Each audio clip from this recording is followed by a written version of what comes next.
Shalom, selamat pagi semua, puji Tuhan. Saya mau ajak saudara buka bersama-sama Yohanes pasal ke-8 ayat 1 sampai ke-11. Minggu lalu saudara sudah belajar tentang satu kisah di mana Tuhan Yesus berhadapan dengan Pilatus. Tuhan Yesus dimasukkan ke dalam trial, unjust trial. Tapi sebetulnya kalau kita lihat, sebetulnya Pilatus lah yang sedang being put on the trial waktu dia berhadapan dengan Tuhan Yesus.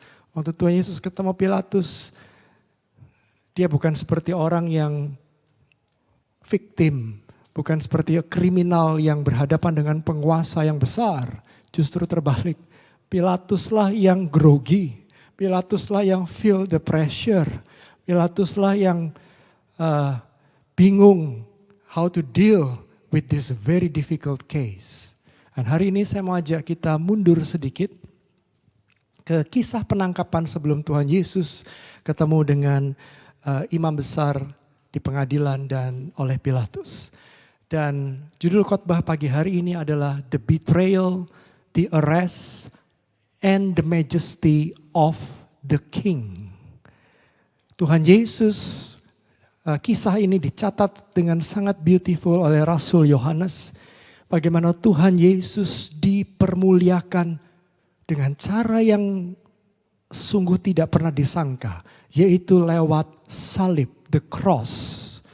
Bagaimana Allah dipermuliakan lewat kematian Tuhan Yesus dengan cara yang tidak masuk akal, yaitu melalui salib Kristus yang begitu mulia. Dan digambarkan di dalam Injil Yohanes, Tuhan Yesus itu sebagai raja yang di-arrest, di-betrayed. Dan kita akan lihat kemuliaan Tuhan Yesus. He's not a victim. Dia bukan seperti kriminal dan buronan yang ditangkap. But digambarkan dalam Injil Yohanes, dia adalah raja yang in charge, in control of the whole situation. Mari kita lihat sama-sama Yohanes 18 ayat 1 sampai 12. Buka Alkitab saudara, kita baca sama-sama. Setelah Yesus mengatakan semuanya itu, keluarlah ia dari situ bersama-sama dengan murid-muridnya, dan mereka pergi ke seberang sungai Kidron. Di situ ada suatu taman, dan ia masuk ke taman itu bersama-sama dengan murid-muridnya. Yudas yang mengkhianati Yesus tahu juga tempat itu, karena Yesus sering berkumpul di situ dengan murid-muridnya. Maka datanglah Yudas juga ke situ dengan sepasukan prajurit dan penjaga-penjaga bait Allah yang disuruh oleh imam-imam kepala dan orang-orang Farisi, lengkap dengan lentera, suluh dan senjata. Maka Yesus yang tahu semua yang akan menimpa dirinya, maju ke depan dan berkata kepada mereka, "Siapakah yang kamu cari?" Jawab mereka, "Yesus dari Nazaret." Katanya kepada mereka, "Akulah dia." Yudas yang mengkhianati dia berdiri juga di situ bersama-sama dengan mereka. Ketika ia berkata kepada mereka, "Akulah dia," mundurlah mereka dan jatuh ke tanah. Maka ia bertanya pula, "Siapakah yang kamu cari?" Kata mereka, "Yesus dari Nazaret." Jawab Yesus, "Telah kukatakan kepadamu, akulah dia. Jika aku yang kamu cari, biarkanlah mereka ini pergi." Demikianlah hendaknya supaya genaplah firman yang telah dikatakannya. Dari mereka yang kau serahkan kepadaku, tidak seorang pun yang kubiarkan binasa. Lalu Simon Petrus yang membawa pedang, menghunus pedang itu, meletakkannya kepada hamba imam besar dan memutuskan telinga kanannya. Nama hamba itu Malkus. Kata Yesus kepada Petrus, "Sarungkan pedangmu itu. Bukankah aku harus minum cawan yang diberikan Bapa kepadaku?" Maka pasukan prajurit serta perwiranya dan penjaga-penjaga yang disuruh orang Yahudi itu menangkap Yesus dan membelenggu dia. Beautiful story. Hari ini kita masuk Minggu Paskah. 2000 tahun yang lalu, hari Minggu ini disebut namanya Palm Sunday, hari raya Minggu Palem. yang dicatat di Yohanes pasal ke-12. Waktu Tuhan Yesus naik keledai, mau masuk ke kota Yerusalem, lalu orang-orang ambil daun palem kemudian mengelu-elukan Tuhan Yesus, naruh jubahnya. Ya, Hosana bagi anak Daud, ya, Hosana bagi anak Daud. Tuhan Yesus populer sekali. Kenapa? Karena di Fatsal sebelumnya, Yohanes Fatsal ke-11, dia baru saja membangkitkan Lazarus dari kubur. Dan itu heboh sekali. Siapa yang bisa bangkitin orang mati zaman itu? Heboh banget. Semua orang ingin tahu. Karena rumahnya Lazarus, Betania, itu cuma 2 mile dari Yerusalem, dekat. Jadi waktu Tuhan Yesus mau masuk ke Yerusalem, orang-orang lihat, ini dia yang bangkitkan Lazarus. Semua orang sudah tahu, tersiar kabar tentang Tuhan Yesus. Dan semakin terkenal Tuhan Yesus, semakin jealous itu imam-imam kepala ahli-ahli Taurat kepingin bunuh Tuhan Yesus. Ya. Dan kalau saudara baca Injil Yohanes, mulai Fatsal ke-12 sampai Fatsal kira-kira Fatsal 19, ya 20, itu kayak zoom in. Jadi the last week of Jesus, last 6 days sebelum Tuhan Yesus disalib dan bangkit di hari Minggu. Ya. Dan mulai Fatsal 13, begitu setelah Tuhan Yesus masuk ke Yerusalem, dia mengadakan perjamuan yang terakhir dengan murid-muridnya di Upper Room. Yohanes Fatsal 13, Tuhan Yesus membasuh kaki murid-muridnya. Fatsal 14, di Upper Room dia juga cerita pengajaran khusus untuk murid-muridnya. Dia bilang, aku akan pergi ke rumah Bapa, aku sediakan rumah, jangan khawatir. Ya, Tuhan janjikan Roh Kudus yang akan turun. Fatsal 15 kemudian Tuhan cerita tentang akulah pokok anggur yang benar. Fatsal 16 Tuhan cerita lagi tentang pekerjaan Roh Kudus, penghibur. Fatsal 17 Tuhan Yesus berdoa untuk murid-muridnya. Dan Fatsal 18, dan di sini kita melihat bagaimana Tuhan Yesus dikhianati oleh Yudas dan ditangkap di sebuah taman yang tentunya adalah Taman Getsemani tapi tidak disebut namanya. Sekarang saya ajak kita lihat yang pertama. Ayat yang pertama. Jadi setelah Fatsal 17, setelah Tuhan Yesus selesai ngajar, kemudian dia keluar dari Upper Room di Yerusalem. Kemudian dia bersama-sama dengan muridnya, dia jalan kaki keluar dari kota Yerusalem, keluar tembok Yerusalem, kota Yerusalem, jalan melewati sungai Kidron. Lalu masuk ke sebuah taman bersama dengan murid-muridnya. Ini Taman Getsemani, tempat favoritnya Tuhan Yesus dan murid-muridnya untuk istirahat. Kalau habis pelayanan, habis KKR, istirahatnya, restnya di Taman Getsemani. Dan Yudas tahu sekali tempat itu, ya karena memang Tuhan Yesus favoritnya selalu ke situ. Ya. Dan satu hal yang menarik di sini adalah kita mesti mengerti bahwa Tuhan Yesus itu waktu dia hidup, dia mengikuti yang namanya waktu ilahi. God's timing. Ya. Dan kita melihat bagaimana Tuhan Yesus melakukan ini semua.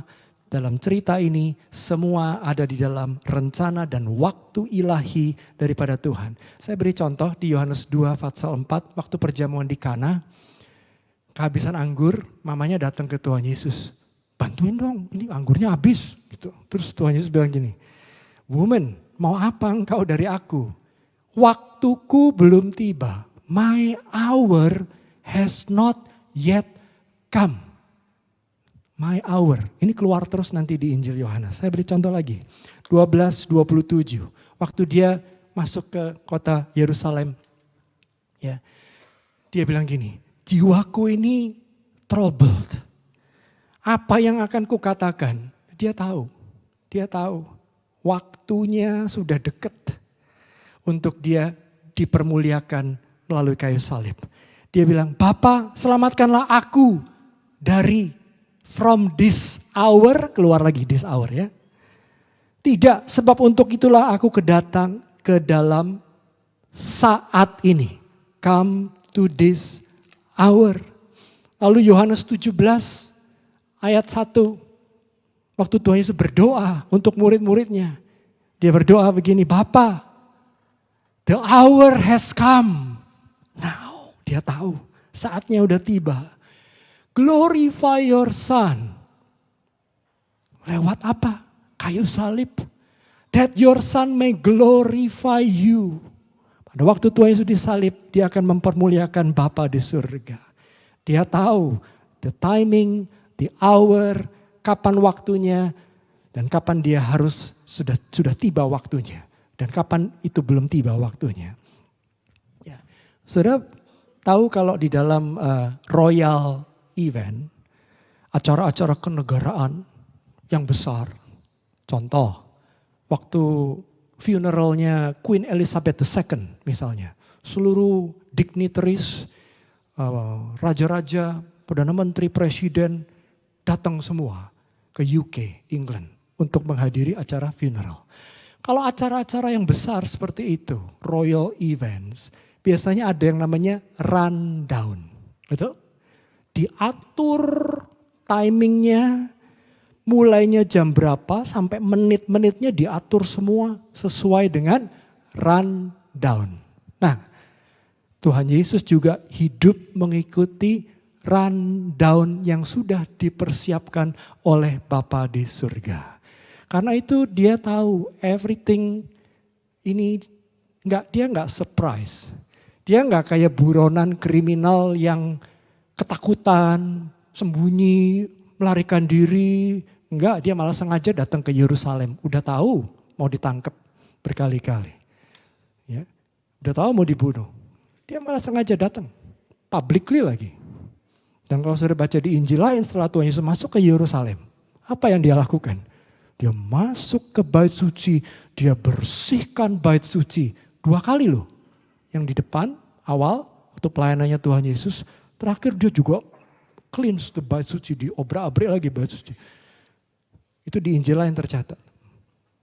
Sengaja. Why? Dia tahu. Sesuai dengan waktunya Tuhan. He is in charge. Because he is king.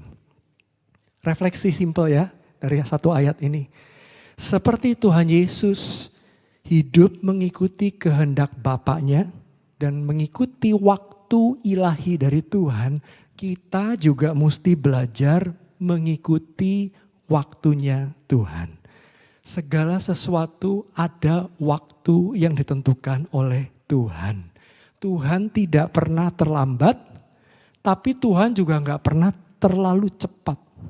He is always on time, sesuai dengan waktunya. Kenapa? Karena dia Allah yang berdaulat.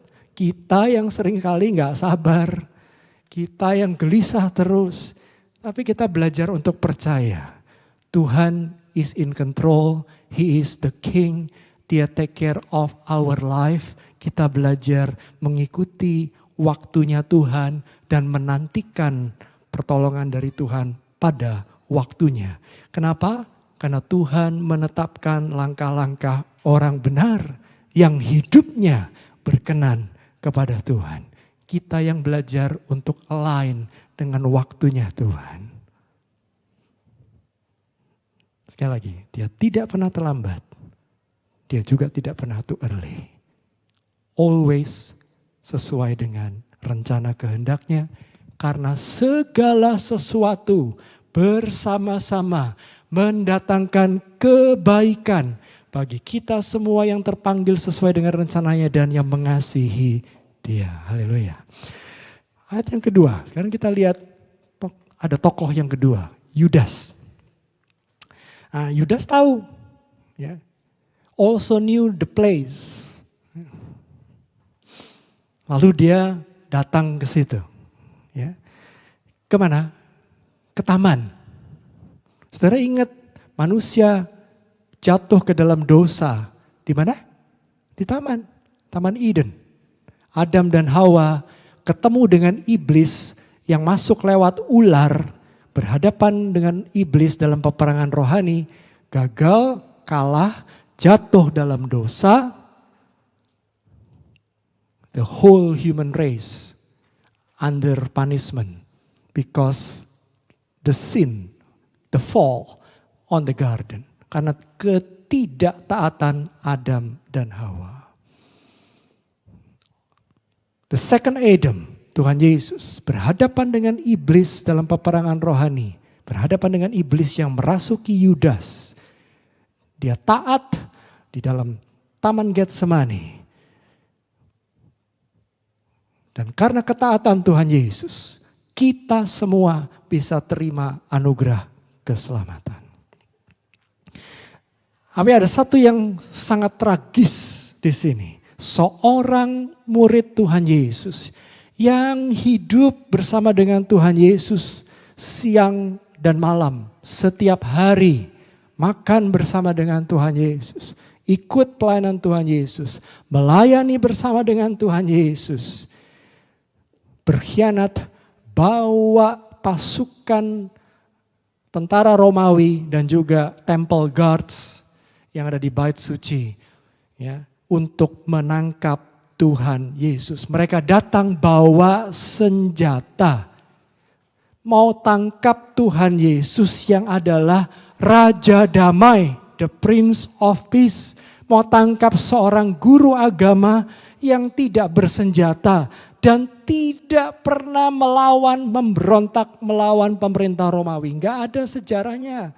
History tidak ada record Tuhan Yesus pernah berontak lawan pemerintah Romawi. Bahkan dia bilang, bayar pajak kepada Kaisar, beri kepada Kaisar apa yang menjadi milik Kaisar, berikan kepada Tuhan apa yang menjadi milik Tuhan.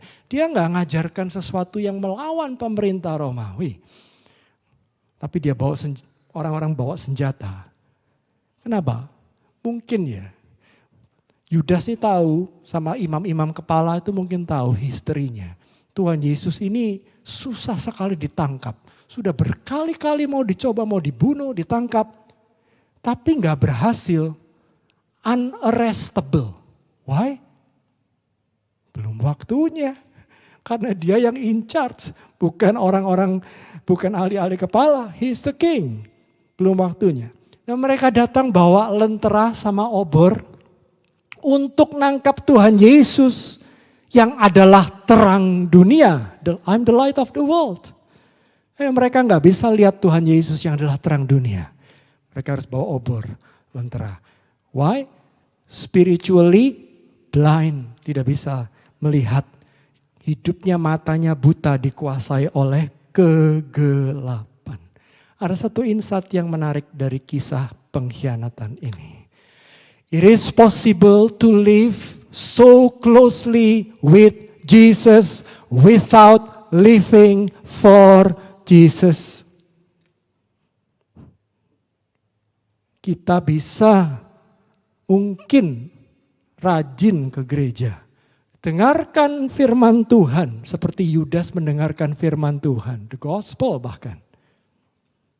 Dari Tuhan Yesus. Bahkan aktif di pelayanan seperti Yudas. Dia termasuk murid-murid yang diutus oleh Tuhan Yesus melayani. Bahkan mungkin jadi leader di gereja. Tapi belum tentu hatinya sungguh-sungguh bertobat dan komitmen sama Tuhan Yesus. Nomor 2, Yudas itu bendaharanya Tuhan Yesus. Tapi hatinya gak pernah melekat sama Tuhan Yesus. Hatinya melekat sama duit. Dia jual Yesus, dicatat di Injil lain. Dengan berapa harganya dijual Tuhan Yesus? 30 keping perak. Itu kalau di kurs hari ini kira-kira harganya sekitar 500 US dollar. Only 500 US dollar. Value-nya di mata Yudas tidak terlalu tinggi, rendah Tuhan Yesus. Cuma di value 500 US dollar. It doesn't make Judas billionaire by selling Jesus. He makes some profits, not much. Decent profit saja. Tapi hatinya terbelenggu sama uang. Dan itu destroy his life. Hari ini saudara menghargai Tuhan Yesus berapa? Belajar dari Yudas kita sama-sama. Oh, Tuhan Yesus cuma 500 US dollar. Harganya segitu. Tuhan Yesus itu tak ternilai. Nah, saudara tahu akhir hidupnya Yudas? Gantung diri, terus dia jatuh, perutnya sampai terbelah. Di Injil lain tercatat, isinya keluar. Tragis. 3 tahun hidup dengan Tuhan Yesus. Endingnya kayak gitu. Karena itu tidak heran Rasul Paulus tulis, karena akar segala kejahatan adalah cinta uang. Sebab oleh memburu uanglah beberapa orang telah menyimpang dari iman dan menyiksa dirinya dengan berbagai-bagai duka. Kayak Yudas.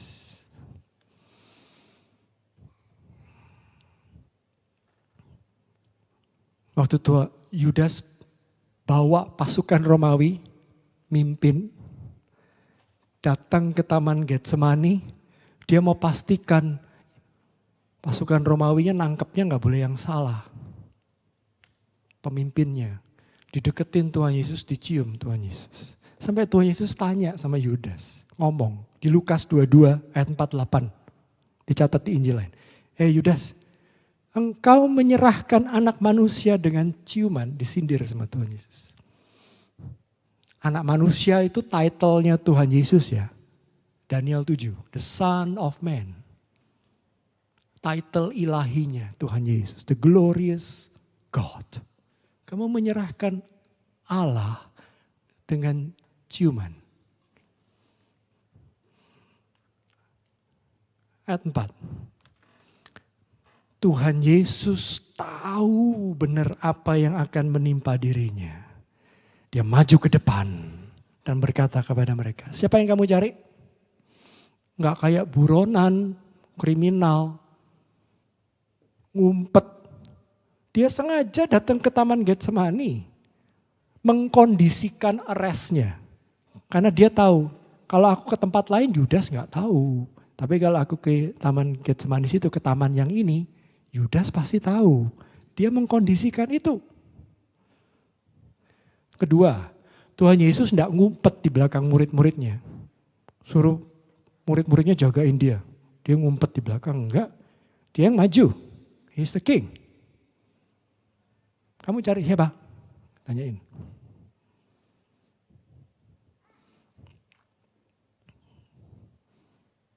Tuhan Yesus in control. Tuhan Yesus in charge. Semuanya. Saudara ingat di perjamuan terakhir, Tuhan Yesus ngomong something sama Yudas. Dia bahkan utus Yudas untuk lakukan event pengkhianatan ini. Tuhan Yesus pun yang utus Yudas. Waktu di perjamuan terakhir di Upper Room, Yohanes 13, Tuhan Yesus ngomong gini, salah satu dari kamu ini akan menyerahkan aku. Terus pada kasak-kusuk murid-muridnya, siapa? Kamu ya gitu ya. Siapa Tuhan gitu. Terus Tuhan Yesus bilang, enggak, ini yang nanti aku kasih roti, sesudah aku celupkan roti ini, ya itu nanti yang mengkhianati. Lalu Tuhan Yesus celupkan roti itu, dikasihin ke Yudas. Ayat 27. Dan sesudah Yudas menerima roti itu, ia kerasukan iblis. Setannya masuk. Lalu Tuhan Yesus berkata kepadanya apa? What you about to do, apa yang hendak kau perbuat, sekarang lakukan quickly. Cepat lakukan. Dia yang utus Yudas. Saya tanya, yang incar siapa? Tuhan Yesus. Dia bukan kayak orang buronan dikejar-kejar, enggak. Every event, he is the king. He is in charge. Nah, semuanya menggenapi apa yang tertulis dalam firman Tuhan. Saudara ingat pada waktu Tuhan Yesus disalib, sisi yang 2 kriminal itu kakinya dipatahkan. Karena Tuhan Yesus disalib pada waktu Passover, hari Jumat. Itu pun timingnya Tuhan pilih untuk simbolis. He is the Lamb of God, the true Lamb of God. Paskah. Hari Sabtu Sabat, gak boleh ada orang tergantung di kayu salib, najis. Jadi para ahli Taurat ngadep ke Pilatus, Roman government. Tolong dipatahkan saja kakinya biar cepat mati. Karena kalau dipatahkan kakinya dia nggak bisa jejek. Ya. Kalau nggak bisa jejek nggak bisa napas. Nah, akhirnya mati cepat. Ya. Benar, diputusin kakinya, patahkan. Waktu dia prajuritnya ketemu Tuhan Yesus, udah mati, udah meninggal Tuhan Yesusnya. Nggak jadi diputus, patahkan kakinya. Persis seperti yang tertulis di Mazmur 34 ayat 20. Tidak ada satu tulang pun yang patah dari Tuhan Yesus. Waktu Tuhan Yesus ditikam karena nggak dipatahkan kakinya, akhirnya sama prajurit ditombak sininya ya, lambungnya. Itu pun sudah dinubuatkan di Zakaria 12 ayat 10. Lambungnya ditikam.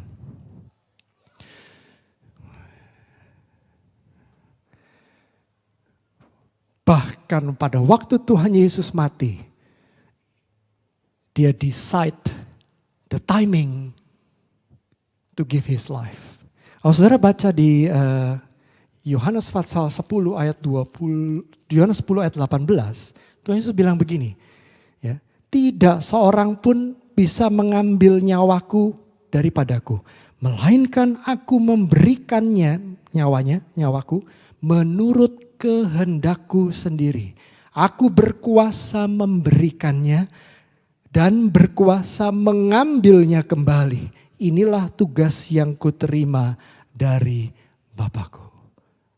That is Jesus, the glorious King yang dipermuliakan di dalam salib Tuhan. Salib Kristus.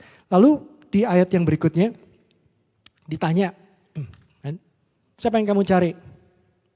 Mereka jawab gini, Jesus of Nazareth. Nah, kok nanya Jesus of Nazareth ya? Kan kita sering tahu ya, oh si A, orang Semarang. Si itu, orang Pontianak. Oh si C, itu loh yang tinggal di Paris, keren banget gitu ya, misalnya ya. Ya. Tapi kalau disebut Jesus of Yerusalem lumayan keren loh, itu kan capital. Jesus of Bethlehem lumayan keren, ada di Old Testament. Ya. Tapi kalau Jesus of Nazareth, Nazareth itu kota kecil, miskin. Ya.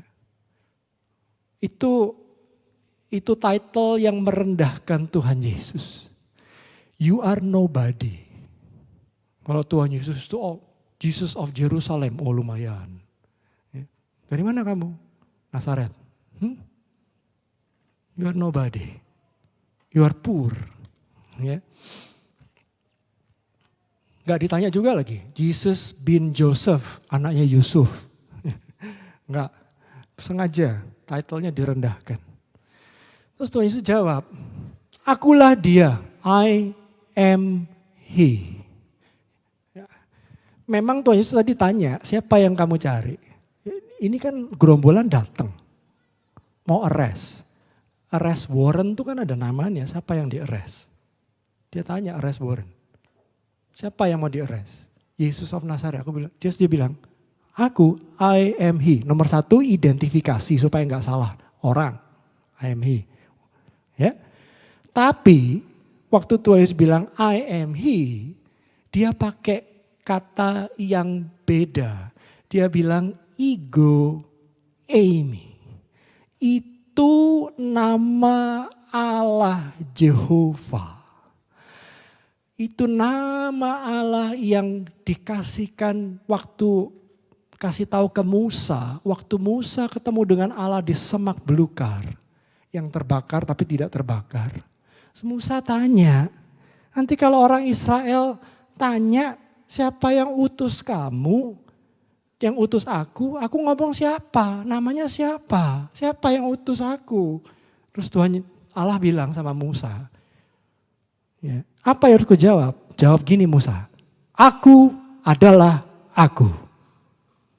I am who I am. This is what you are to say to the Israelites. I am has sent me to you. Itu nama itu yang dipakai sama Tuhan selain identifikasi. Dia reveal his divinity, keilahiannya Tuhan Yesus. Dan itu yang Tuhan Yesus pakai juga waktu dia bercakap-cakap dengan orang Yahudi. Dia berkata, aku berkata kepadamu sesungguhnya sebelum Abraham ada, aku telah ada. I am ego eimi. Itu nama secretnya Allah. Orang Yahudi tahu, wah ini menghujat. Lalu mau ambil batu, mau lempar batu ke Tuhan Yesus. Tetapi apa? Tuhan Yesus slipping away, keluar, nggak bisa. Mau dikeroyok, mau dilempar batu, belum waktunya. Nggak bisa di-arrest. Tuhan Yesus keluar aja. Dan Tuhan saudara tahu di Injil Yohanes ada 7 I am. 7 perkataan. Akulah terang dunia, akulah jalan kebenaran dan hidup, akulah pokok anggur yang benar, akulah gembala yang baik. Itu I am semua. Tuhan Yesus bilang, ego eimi. I'm the God. I'm God. I'm God. Dan apa yang terjadi waktu Yesus bilang, I am He. Itu pasukan Romawi semua mundur dan jatuh terpelanting ke tanah. Nggak didorong loh, nggak ada yang dorong. Jatuh sendiri, gubrak semua. Pasukan Romawi yang gagah perkasa. Satu detachment itu kira-kira 200 orang. Ya. Tapi kalau hari-hari raya itu pasukan Romawi ditambahkan lebih banyak dari Caesarea, markas besarnya, ditaruh di Yerusalem di Antonia Tower, di sebelahnya Bait Suci, dekat headquarternya Pontius Pilatus. Kalau hari raya besar, ini kan Passover, seluruh orang datang nih ke Yerusalem untuk merayakan Paskah. Takut ada huru hara. Biasanya jumlah pasukannya ditambahin bisa sampai 1.000 orang. Nah, kita nggak tahu berapa yang datang. Tapi assuming cukup banyak lah, maybe segini pasukan Romawi. Mungkin lebih banyak lagi. Ditambah pengawal-pengawal temple guards yang ada di Bait Suci. Mereka semua gelodak. Nggak tahan. Tuhan Yesus itu Allah. Nah, ini saudara ingat waktu Musa ketemu Tuhan di semak belukar itu. Musa, lepaskan kasutmu. Because this ground is a holy ground. Allah, He's in charge. Dan Tuhan Yesus sebetulnya nggak ditangkap kayak buronan atau kriminal. Dia menyerahkan dirinya sendiri kepada musuh-musuhnya. Tadi kita baca. Gak ada yang bisa mengambil nyawaku. Hanya aku yang bisa menyerahkannya. I'm in charge for my life. I give my life. No one can take my life. Because I'm the king. Ayat ke-7-9.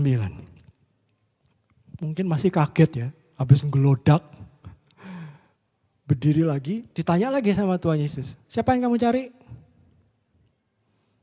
Mereka jawab lagi, Jesus of Nazareth. Oke, I told you that I am He.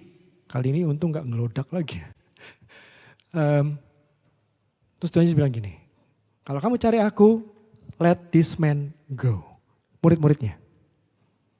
Biasanya kalau ada movement mau dihabisi, pemimpinnya sama pemimpin di bawahnya, leadership timnya, sekalian semua ditangkap semua, dihabisi semua.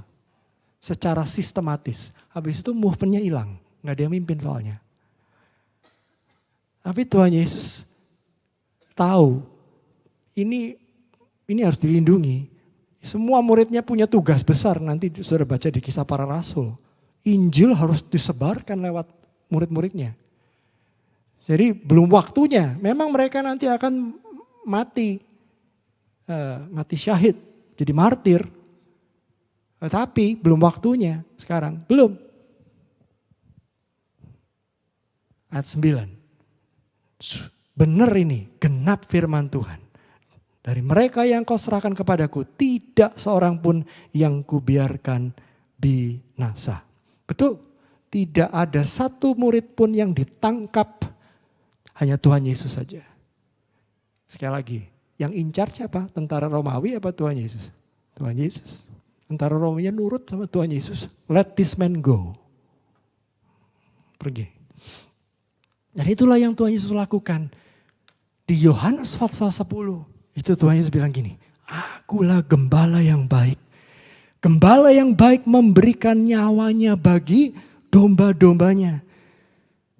Silakan tangkap aku, kill me, but let my disciples live. Dan Tuhan Yesus mengasihi murid-muridnya termasuk kita semua. Lihat apa yang Tuhan Yesus bilang di Yohanes 13 ayat 1, dicatat. Sementara itu sebelum hari raya Paskah mulai, Yesus telah tahu bahwa his hour, the hour has come, untuk beralih dari dunia ini kepada Bapa. Sama seperti ia senantiasa mengasihi murid-muridnya, demikianlah sekarang ia mengasihi mereka sampai kepada kesudahannya. Saudara tahu Tuhan Yesus sangat mengasihi kita semua. Setiap saudara. Ini Tuhan Yesus begitu mengasihi kita semua. Kalau saudara meragukan kasih Tuhan, dengarkan firman Tuhan pagi ini. Tuhan Yesus sangat mengasihi saudara dan saya. Lihat lagi Yohanes 6 ayat 39.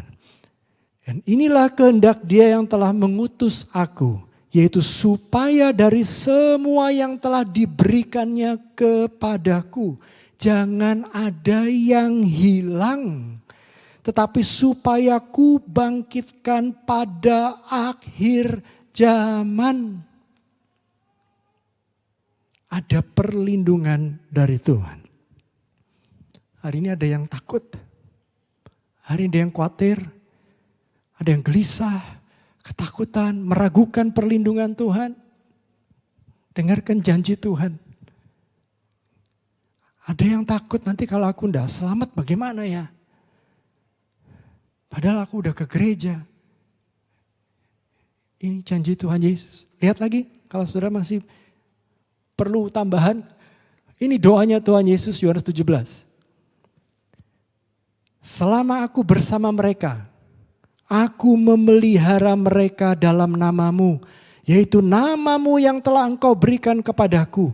Aku telah menjaga mereka, dan tidak ada seorang pun dari mereka yang binasa, selain daripada dia yang telah ditentukan untuk binasa, yaitu Yudas. Supaya genaplah yang tertulis dalam kitab suci. Ada yang masih takut?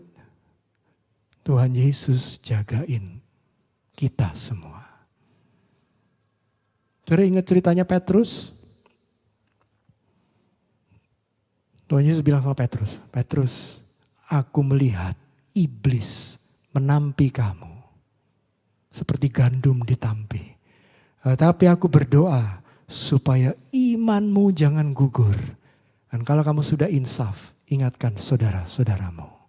Tuhan Yesus berdoa. Doa apa? Supaya imannya Petrus jangan gugur. Dijagain sama Tuhan. Diprotek. Meskipun Petrus menyangkal Tuhan Yesus 3 kali. Fatal. Fatal sekali. Tapi dijaga dengan doanya Tuhan Yesus. Supaya imannya Petrus tidak gugur. Bahkan di-restore sama Tuhan. Kalau saya baca di Yohanes 21. Di-restore. Terus, kau mengasihi aku. Gembalakanlah domba-dombaku. 3 kali Tuhan tanya. Seperti 3 kali dia sangkal Tuhan Yesus. Karena itu, kalau saudara dan saya nanti, someday, tiba dengan selamat di rumah Bapa di surga. Itu karena doa dan kuasa ilahi dari Tuhan Yesus yang jagain saudara dan saya. supaya iman kita tidak gugur. Seperti Petrus. Petrus digoncang. Collapse. Tapi tidak destroyed. Ada apa? Ada safety net di bawah. Dijagain. Karena itu keselamatan itu from the beginning till the end, it's by grace.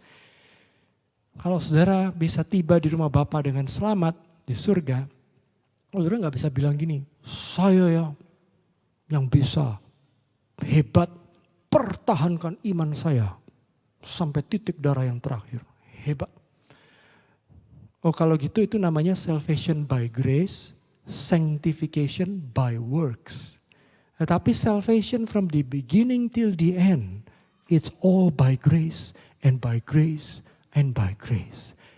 Dan kalau saudara bisa tiba dengan selamat bertahan sampai akhir, mengerjakan keselamatan saudara dengan takut dan gentar, itu karena kuasa Roh Kudus dan doa daripada Tuhan Yesus yang siang dan malam berdoa jagain kita semua.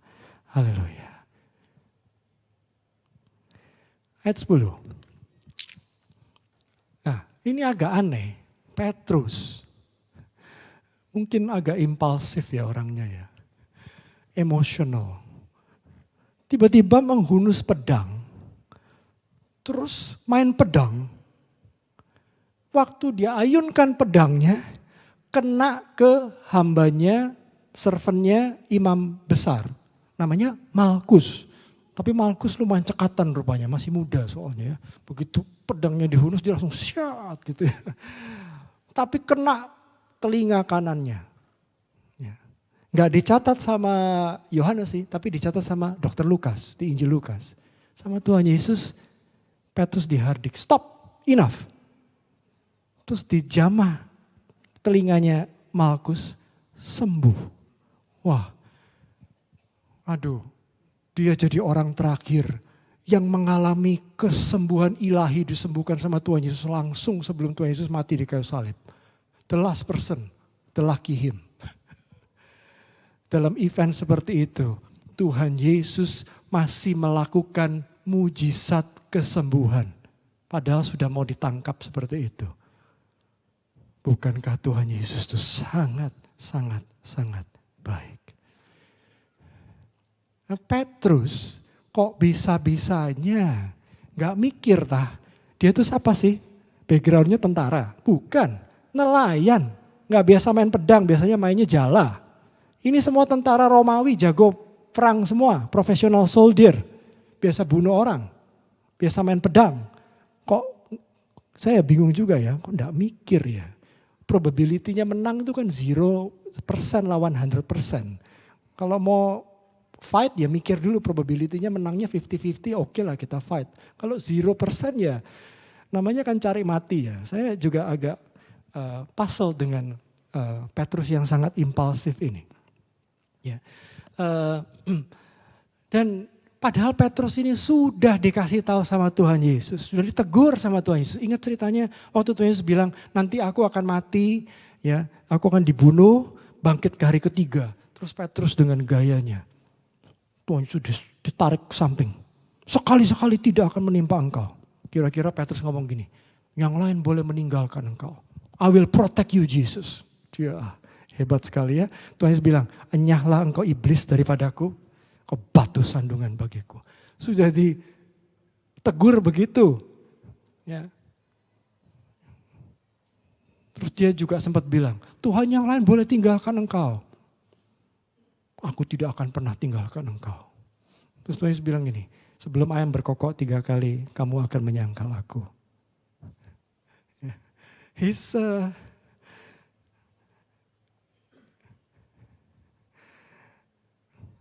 I don't know. Kita kadang-kadang kayak Petrus ya. Impulsif, tapi Tuhan tuh sabar loh. Sabar banget sama Petrus. Dan terus Tuhan bentuk Petrus.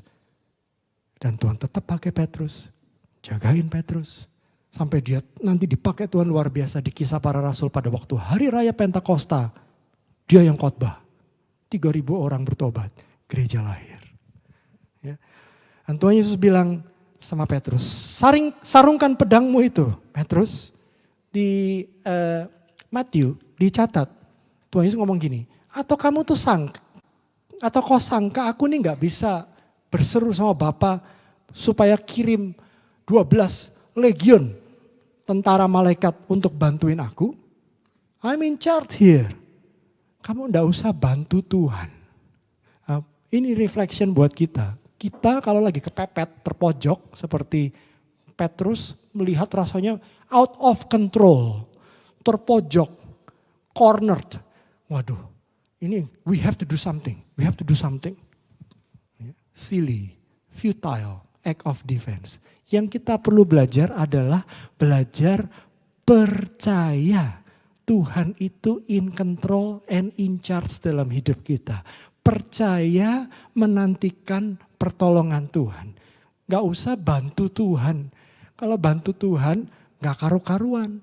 Untung ada Tuhan Yesus. Kalau Tuhan Yesus tidak di situ, Petrus sudah mati on the spot. Cuma satu tentara saja tebas. Petrus habislah dia. Tapi hari itu Petrus selamat. Gak mati di depan tentara-tentara Romawi. Why? Ada Tuhan Yesus yang protect.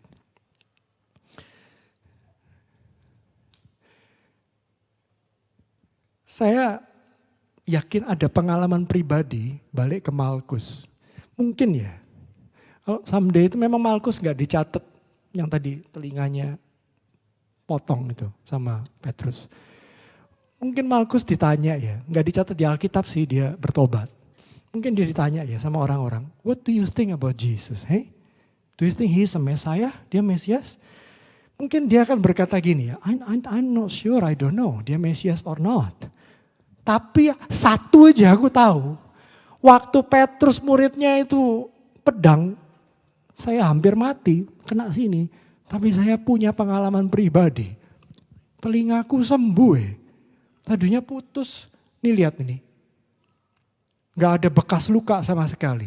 Perfect, gak perlu surgery. Tuhan Yesus sembuhin saya. Another experience, personal experience dengan Tuhan. Memang gak dicatat di Alkitab, tapi saya membayangkan Malkus punya pengalaman pribadi dengan Tuhan. Ya. Dan menarik, Rasul Yohanes waktu tulis, dia detail, dia tulis telinga kanannya Malkus.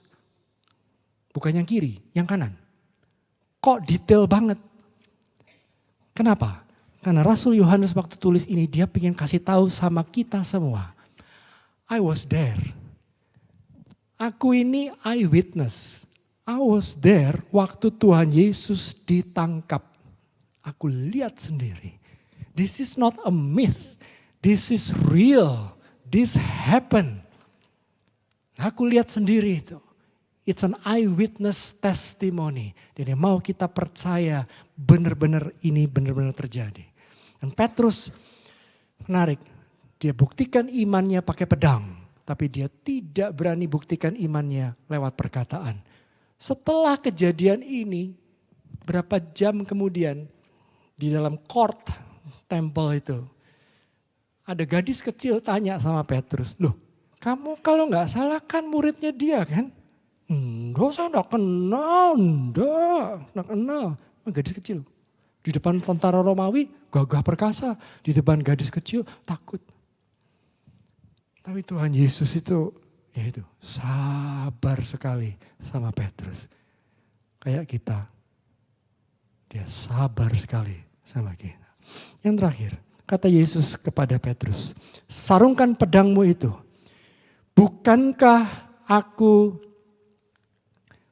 Bukankah aku harus minum cawan yang diberikan kepadaku? Ya. Ada 2 cawan di dalam Alkitab. Yang pertama adalah cawan murka Tuhan. Dan itulah yang di sini Tuhan Yesus katakan di Taman Getsemani yang dicatat di Injil yang lain, enggak dicatat di Injil Yohanes. Waktu dia berdoa, Bapa kalau boleh lalukan cawan ini daripadaku. Cawan apa? cawan murka Allah. Tuhan Yesus paling takut dengan murka Tuhan.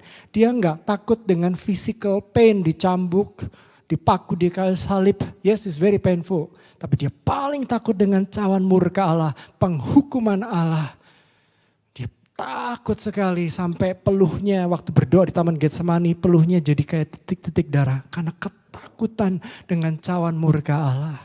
Tapi ada cawan yang kedua, yaitu cawan keselamatan, the cup of salvation.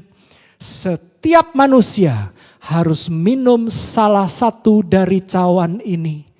Tapi buat kita yang percaya kepada Tuhan Yesus, kita yang seharusnya minum cawan murka Allah, Tuhan Yesus stood condemned for us and he drank the cup of God's wrath for us. Supaya kita bisa ini mengangkat, lift up the cup of salvation and call on the name of the Lord. Because it's by God's grace. Haleluya. Hari ini, di dalam Minggu Paskah, saya ajak kita ingat kembali kebaikan Tuhan Yesus. Kasih Tuhan Yesus dalam hidup kita. He is the King of Kings. Raja yang mulia. Mau mati dengan cara yang sangat hina di kayu salib. And he was glorified through the cross. Supaya kita yang percaya kepada salib Kristus, kepada Tuhan Yesus yang tersalib dan bangkit dari antara orang mati, kita bisa terima anugerah keselamatan. Mari kita bagi berdiri sama-sama. Haleluya.